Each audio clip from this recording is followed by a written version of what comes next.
आदाब दोस्तों, एक बार फिर हम आपके साथ हाजिर हैं और आपको बताते चलें कि इजराइल, अमेरिका, ईरान जंग का दायरा जैसे जैसे दिन बढ़ते जा रहे हैं, जंग का दायरा भी लगातार बढ़ता जा रहा है। एक महीना इस जंग को हो चुका है, लेकिन इस एक महीने के बाद कहां पर आज ये जंग खड़ी है या किस नतीजे पर एक तरह से पहुंचा जा सकता है, इसी को हम समझने की कोशिश करेंगे। मेरे साथी विशाल आजम भी हमारे साथ मौजूद हैं, क्योंकि विशाल की रिपोर्ट भी आप लगातार देखते रहते होंगे। हम लोग जो सच्चाई है, जो तस्वीर है, जो सूरत हाल है इस जंग की, वो लगातार हम आप तक पहुंचाते रहते हैं। आज हमारी कोशिश है कि इस एक महीने का जो लेखा जोखा है विशाल, वो हम अपने नाजरीन के साथ शेयर करें कि क्या कुछ हुआ है। विशाल, पहला सवाल हम शुरुआत यहीं से करते हैं कि इस एक महीने की जंग को, ये जो कशीदगी रही, इस बीच में कशीदगी बढ़ते बढ़ते जंग में तब्दील हो गई और एक दूसरे पर लगातार हमले जारी हैं, तो इस एक महीने को किस तरह से देखा जाए, कैसे आप देखते हैं इसे? देखिए अबू हुरैरा, मुझे लगता है कि पहले हमारे तमाम नाज़रीन को हमारा सलाम।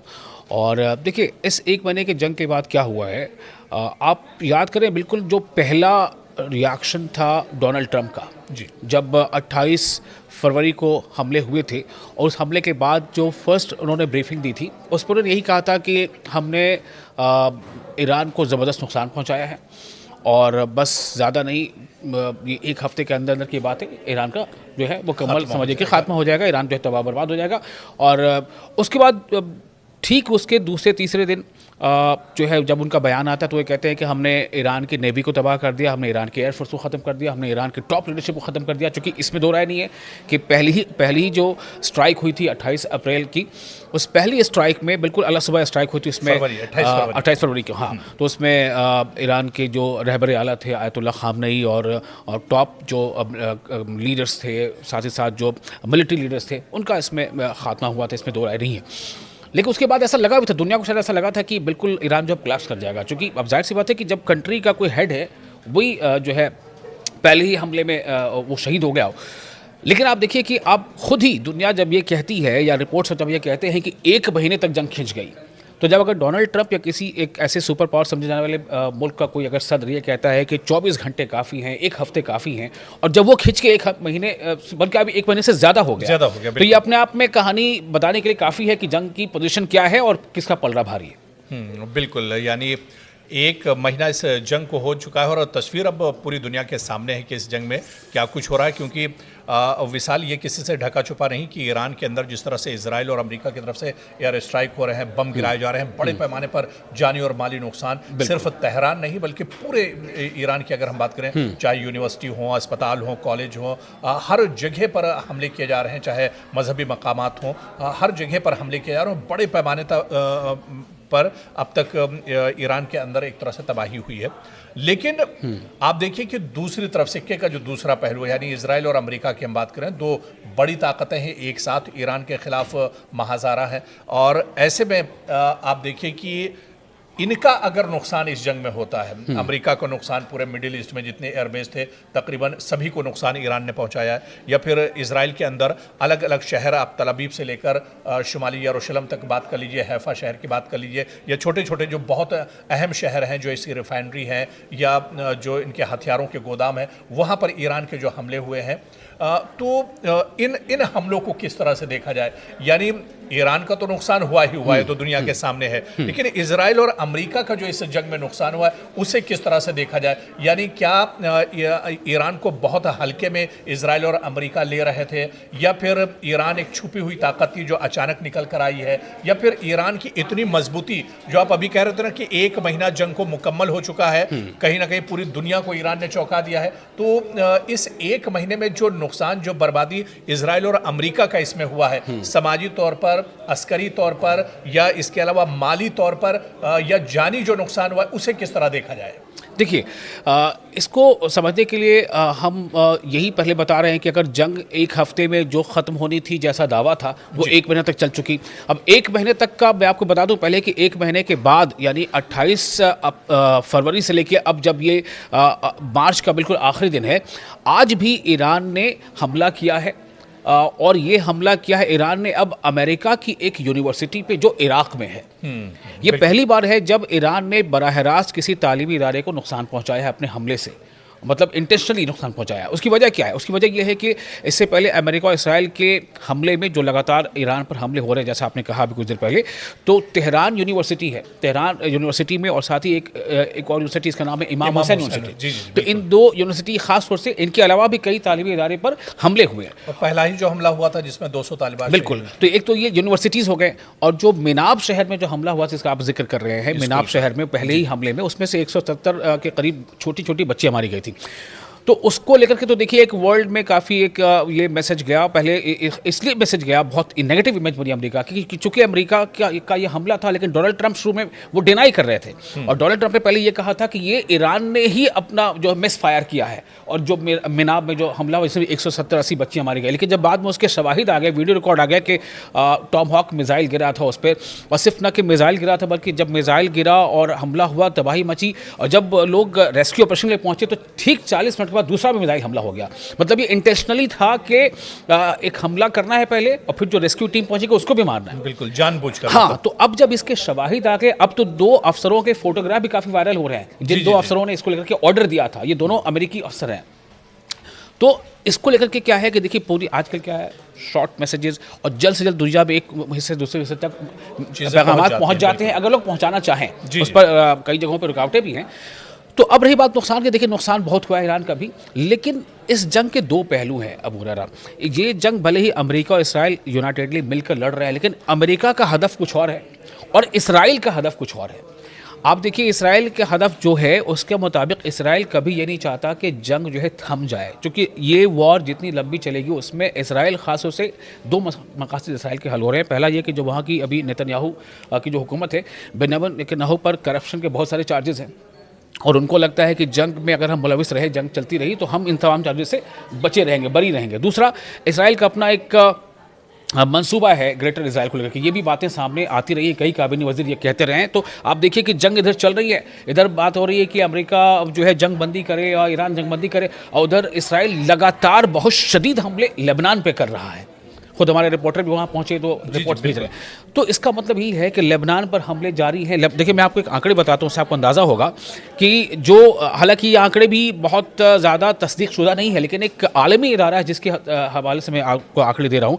इस पर देखिए कि अभी तक भी जो नुकसानात है उसके मुताबिक ईरान में ज़बरदस्त नुकसान हुआ है, जो जानी नुकसान है उसके मुताबिक लगभग 2000 ईरान में हलाकतें हुई हैं या लोग मारे गए हैं, और तकरीबन 25,000 लोग ज़ख्मी हैं। ये ईरान का आंकड़ा है। वही दूसरी आप देखें कि इसराइल में जो हलाकतें हैं, वो हलाकतें इसराइल में अभी महदूद है, अभी वो डबल फिगर तक है, यानी कि 20 से 30 या 40 तक जो डेथ हुई है, लेकिन जो ज़ख्मियों की तादाद वो 6000 से ज़्यादा है। अब इससे अंदाज़ा ये होता है कि इसराइल में भी कहीं ना कहीं खबरों को काफ़ी सेंसरशिप चल रही है। बहरहाल, जो अमरीकी सोल्जर्स हैं जो मारे गए हैं, जिन्हें बॉडी बैग कहा जाता है अमरीकी ज़बान में, बॉडी बैग्स, जो बॉडी बैग्स है वो 13, जो अभी अमेरिका के सोर्सेज ने खुद जिसको ओके किया है। इस पर ज़्यादा भी हो सकते हैं, इसमें कोई दो राय नहीं कि हो ही सकते हैं। और जो ज़ख्मी हैं अमरीकी फ़ौजी, वो 200 से ज़्यादा उनकी तादाद है। आप देखिए इन सब के बीच लेबनान में, अकेले लेबनान में सिर्फ 1240 मौतें हुई हैं और 3000-4000 लोग ज़ख्मी हैं। तो अब आप इनसे अंदाज़ा कीजिए कि अमेरिका तो एक तरफ चाह रहा है कि स्टेट ऑफ हॉर्मुज़ को कैसे खुलवा दिया जाए, कैसे ईरान पर और पाबंदियां लगा दिया जाए या ईरान को दबाव डाला जाए, लेकिन इसराइल क्या कर रहा है? इसराइल अपने हमले गज़ा पर भी कर रहा है। इसराइल ने लेबनान में शदीद हमले किए हैं, बल्कि एक बफर जोन बनाने की तैयारी चल रही है, काफ़ी दूर तक आगे चला गया, लेकिन इसराइल को नुकसान उठाना पड़ रहा है हिजबुल्लाह के हमले से। हाँ बिल्कुल विशाल, जाहिर सी बात है कि इसमें इजराइल और अमेरिका का भी नुकसान हुआ है, तो बिल्कुल वाज़ेह। और जिस तरह से आप अभी हिजबुल्लाह की और लबनान की आप बात कर रहे थे, लबनान में बहुत शदीद हमले इजराइल की तरफ से किए जा रहे हैं। लेकिन 2 दिन पहले एक जो खबर आई थी, हिजबुल्लाह ने बाकायदा खुद दावा किया था कि इजराइल का जो मरकावा टैंक है बहुत मजबूत, और हर जो ऑपरेशन इजराइल करता है, फौजी ऑपरेशन, उसमें इस टैंक का इस्तेमाल करता है। हिजबुल्लाह ने दावा किया कि तकरीबन 100 मरकावा टैंक इजराइल के उसने जब से जंग शुरू हुई अब तक तबाह किए हैं। और आज की ही खबर आप देखिए विशाल, जो लबनान से आ रही, हिजबुल्लाह ने दावा किया कि इजराइल के 4 जो फौजी हैं उनको एक तरह से मार दिया है। और कल इसी तरह की एक खबर आई थी जहां पर इजराइल के कई फौजियों को हिजबुल्लाह ने एक तरह से हमला किया था और कई को जिंदा पकड़ लिया था और कई को मौत के घाट उतार दिया था। तो लबनान के अंदर आप देखिए कि ईरान, इजराइल और अमेरिका, ये जंग तो चल ही रही, लेकिन इस जंग में लबनान पे नज़र बहुत कम लोगों की जा रही है। हालांकि इस वक्त जो सबसे भयानक जो जो सूरत हाल है वो लबनान के अंदर है। लबनान में लगातार इजराइल स्ट्राइक कर रहा है और जितनी तेजी से इजराइल की तरफ से हमले किए जा रहे हैं उससे कहीं तेजी से जो हैसियत मतलब हिजबुल्लाह, क्योंकि हिजबुल्लाह जिस तरह से विशाल आप जानते हैं बहुत बड़ा ग्रुप नहीं है, ये चंद मुजाहिदीन का एक ग्रुप है जो शुरू से ही इजराइल के खिलाफ एक तरह से इस खित्ते में खड़ा रहा है। तो जो हिजबुल्लाह के मुजाहिदीन हैं ये बड़े पैमाने पर, और दरअसल ये ज़मीनी कार्रवाई में, गौरिल्ला लड़ाई में बहुत माहिर माने जाते हैं जो हिजबुल्लाह के लड़ाके हैं। तो ये कहीं ना कहीं जितनी इनकी हैसियत है उस हिसाब से इजराइल के सामने एक तरह से डटे हुए हैं। इसमें दो राय नहीं है। देखिए अभी जो हमले इसराइल पर हो रहे हैं ये बिल्कुल 28 फरवरी के हमले के साथ ही ये शुरू नहीं हो गए थे। 28 फरवरी पर जो हमला हुआ उसमें ईरान ने पहले जवाबी हमला किया, उसके तकरीबन 10-12 दिनों के बाद से हमास तो थोड़ा रह करके मज़ाहमत करता ही है। उसके लगभग जब ये थोड़ा सा इंटेंसिटी इसकी बढ़ गई और हॉर्मुज़ को लेकर के काफ़ी ज़्यादा इसमें जो है एक कह सकते हैं कि खिंचाव पैदा हो गया और डेस्परेटली काफ़ी कुछ हमले जब इसराइल ने किए ईरान पर, तब हिजबुल्लाह ने जो है एक्शन लेना शुरू किया है। और आज की तारीख में ये हो रहा है कि हिजबुल्लाह एक तरफ से इसराइल पर हमले कर रहा है। बिल्कुल आप सही फरमा रहे हैं। मरकावा टैंक 100 के करीब उसने जला दिए हैं, तबाह कर दिए हैं। और वो जो 3-4 फौजियों के मारे जाने की बात है IDF के, उसको तो बाकायदा धमाके के साथ वो उनकी मौत हुई है और वो वीडियो भी काफ़ी वायरल हो रहा है। उसके अलावा आप देखिए कि एक तरफ से जो है लेबनान का हमला है, यानी कि जो हिजबुल्लाह कर रहा है, दूसरी तरफ हौसी फाइटर्स ने भी हमले का आगाज़ कर दिया है। और उन्होंने बल्कि ये भी कहा है कि अगर ग्राउंड फोर्सेस जो है वो उसका ऑपरेशन शुरू होता है अमेरिका का, तो फिर हौसी फाइटर्स के इसराइल पर हमले करेंगे, बल्कि हो सकता है कि वो रेड सी को भी ब्लॉक कर दें। तो हौसियों ने भी 2 से 3 बार अब तक स्ट्राइक कर दिया। वो हौसियों ने इस बार मिसाइल लागे हैं वो बैलिस्टिक मिसाइल्स हैं। तो इजराइल पर हौसी जो है वो हमला यमन से कर रहे हैं, लेबनान के बॉर्डर पर जो है हिजबुल्लाह का हमला हो रहा है, ईरान तो उस पर स्ट्राइक कर ही रहा है। बहुत नुकसान पहुंचा है इसराइल का, इसमें कोई दो राय नहीं है, बहुत ज़्यादा। उसका जो सबसे ज़्यादा जो कह सकते हैं कमर्शियल सिटी है हाइफा, जो पोर्ट सिटी है, उसकी तो बिल्कुल आप देखिए उसका मंजर ऐसा लगता है जैसे कि गज़ा का मंजर हो। लेकिन मैं आपसे ये कहना चाह रहा था कि पहलू आप देखें, अमेरिका का इंटरेस्ट कुछ और नज़र आ रहा है, इजराइल का इंटरेस्ट कुछ और नज़र आ रहा है। इजराइल लगातार अपने जो सरहदें हैं उसको बढ़ाने की कोशिश कर रहा है जी। दूसरी तरफ यह है कि स्ट्रेट ऑफ हॉर्मुज़, देखिए इस जंग में टर्न कहाँ पर आए हैं। जैसे ही ईरान ने स्ट्रेट ऑफ हॉर्मुज़ में ब्लॉकेज किया तो अमेरिका जो है बिल्कुल परेशान हो गया, क्योंकि अमेरिका की सबसे जो इम्पॉर्टेंट चीज़ अमेरिका के लिए है वो है तिजारत, पैसे, पेट्रो डॉलर। और ख़ुद डोनाल्ड ट्रंप भी है, वो एक बिजनेसमैन है, तो वो तमाम तरह की चीज़ें हो रही हैं। अब देखिए अमरीकियों के साथ क्या है, कहा जाता है कि अमेरिका में जो लोग वहाँ पे वर्किंग है ना, जो नौकरी पेशा लोग हैं, उनके पास ये होता है कि हफ्ते में वो 5 दिन कमाते हैं, 2 दिन खर्च कर देते हैं। यानी मंडे टू फ्राइडे उन्होंने कमाया और सैटरडे संडे में खर्च कर दिया घूम फिर करके। तो उनके पास बहुत कम ऐसा होता है कि उनके पास ज़्यादा बैंक बैलेंसेस हो। इसलिए जब भी कभी महंगाई बढ़ती है या इस तरह की दिक्कतें सामने आती हैं, तो आप देखेंगे कि बहुत जल्दी जहाँ पर इकोनॉमिक मार पड़ती है ना, अमेरिका के लोग सड़कों पर आ जाते हैं। अभी क्या है, नो किंग्स का जो मूवमेंट चल रहा है उसमें आप देखिए 90 लाख लोग अमेरिका के 50 राज्यों में शहरों पर आ गए। तो ये दबाव इकोनॉमी का है। जब डोनाल्ड ट्रंप ने ये कहा था कि 48 घंटे का हम टाइम दे रहे हैं, 48 घंटे में स्ट्रेट ऑफ हॉर्मुज़ खाली कर दो वरना हम तमाम जो है प्लांट्स पर, जो पावर प्लांट्स पर हमले करेंगे ईरान पर। ईरान ने कहा कि हम नहीं करेंगे, ठीक है, और बल्कि हम भी जवाब में पावर प्लांट्स पर हमले करेंगे। जितने भी आपके मफादात हैं, जो भी आपने जिक्र किया था, अमेरिकी जितने मफादात हैं, 9 ऐसे मुल्क हैं, Saudi Arab, Qatar, Bahrain, UAE, Kuwait, Jordan, सब मिलाकर। तो अमेरिका को लगा कि नहीं, इसमें कुछ दिक्कतें माली आ सकती हैं, स्टेप बैक कर गए। उन्होंने कहा कि हम 5 दिनों तक टाइम बढ़ा रहे हैं, फिर उस 5 दिन को बढ़ा के 6 दिन और 6 अप्रैल तक कर दिया। क्यों? सिर्फ इसलिए कि माली दबाव पड़ रहा था, मार्केट बहुत डाउन जा रहा था, मार्केट अप हुआ है, लेकिन उसके बावजूद लोगों को चूंकि वहाँ परेशानी हो रही है तो लोग दबाव बना रहे हैं। इसी दबाव में डोनाल्ड ट्रंप अभी भी हैं। वो क्या करें, ज़मीनी कार्रवाई शुरू करवाएं या फिर वाकई बातचीत के टेबल पर आकर के इसको सेफली जो है कि इज्जत के साथ जंग से बाहर निकल गए। यानी कन्फ्यूज़न है कहीं ना कहीं डोनाल्ड ट्रंप। लेकिन विशाल आप देखिए कि जो कन्फ्यूज़न की आप बात कर रहे हैं, ये कन्फ्यूज़न तो जब से जंग शुरू हुई बल्कि उससे पहले से ही डोनाल्ड ट्रंप कन्फ्यूज़न के शिकार रहे हैं। हमला कब करें, हमला आज करेंगे, कल करेंगे, 10 दिन के बाद करेंगे, या जंग को लेकर भी वो कहीं कन्फ्यूज़ थे कि हम 1 हफ्ते में जंग खत्म कर लेंगे, 10 दिन में खत्म कर लेंगे। इसी तरह से अब ज़मीनी कार्रवाई को लेकर तजब्जुब के शिकार है, कन्फ्यूज़न के शिकार हैं, कब ज़मीनी कार्रवाई होगी। आपको याद होगा कि जब प्रोटेस्ट शुरुआती तौर पर ईरान में चल रहे थे तो कह रहे थे कि मदद आ रही है, बिल्कुल मदद आ रही है और तमाम चीजें। नहीं, मदद आ रही है, आप लोग सरकारी दफातर पे कब्जे कीजिए, आप आगे बढ़िए। मतलब प्रोवोक किया जा रहा था ईरान के लोगों को। बिल्कुल। तो मैं ये कह रहा हूँ कि जो कन्फ्यूज़न शुरू से कहीं ना कहीं डोनाल्ड ट्रंप में रहा है, और इस बीच अगर प्रोपेगेंडे की बात की जाए इस पूरी जंग को लेकर, प्रोपेगेंडा, मतलब क्योंकि वो लफ्ज़ मैं इस्तेमाल नहीं करना चाहता हूँ, जिस तरह से डोनाल्ड ट्रंप झूठ बोल रहे हैं, इस पूरी जंग में झूठ का सहारा ले रहे हैं, जो प्रोपेगेंडा किया जा रहा है। आप देखिए, उन्होंने जब 12 दिनों की जंग हुई थी इससे पहले इजराइल और ईरान की, उस वक्त कहा था कि B-2 बम्बर अमेरिका का गया और उसने इस्फहान और दूसरी जगहों पर जो एटमी तवानाई के सेंटर थे उनको तबाह कर दिया। हालांकि वो बाद में झूठ साबित हुआ। अब उसके बाद फिर डोनाल्ड ट्रंप की तरफ से कहा जा रहा है कि लगातार हमारे ईरान के जरिए राब्ते में है और बातचीत चल रही है हमारी। हालांकि ईरान की तरफ से तरदीद की गई है कि जब से जंग शुरू हुई है उसके बाद से ईरान से, अमेरिका से ईरान ने कोई बातचीत करने की कोशिश नहीं की और उनकी कोई बातचीत नहीं चल रही। यहाँ भी एक उनका जो झूठ है वो एक तरह से पकड़ा गया है। और इसी तरह से वक्फे आप देखिए कि शायद कोई ही दिन ऐसा हो जब से जंग शुरू हुई जब सुबह शाम वो प्रेस कॉन्फ्रेंस ना करते हों, मीडिया के सामने ना आते हों, और जो बयानबाजी है उस बयानबाजी में तजाद आप देखिए कि सुबह कुछ बयान डोनाल्ड ट्रंप देते हैं और शाम होते होते उनका बयान एक तरह से पलट जाता है। तो इस प्रोपेगेंडे को किस तरह से देखा जाए इस जंग के दौरान? देखिए अबू रेरा, कहा जाता है ना कि मोहब्बत और जंग में सब कुछ जायज़ है। ये एक बहुत पुरानी थ्योरी है। बिल्कुल। और उस थ्योरी पर कहीं ना कहीं डोनाल्ड ट्रंप अमल करते नज़र आ रहे हैं। डोनाल्ड ट्रंप ने शुरू से ये कोशिश की कि जो उन्होंने जाहिर किया, ऐसा नहीं है कि उनके मन में क्या है, मैं तो वो कह रहा हूँ, या हम लोग वो समझ पा रहे हैं जो उन्होंने दिखाया यही। जब 2025 में जो जंग हुई थी 12-13 दिनों की, उस दरमियान भी पहले इसराइल ने हमले शुरू किए थे।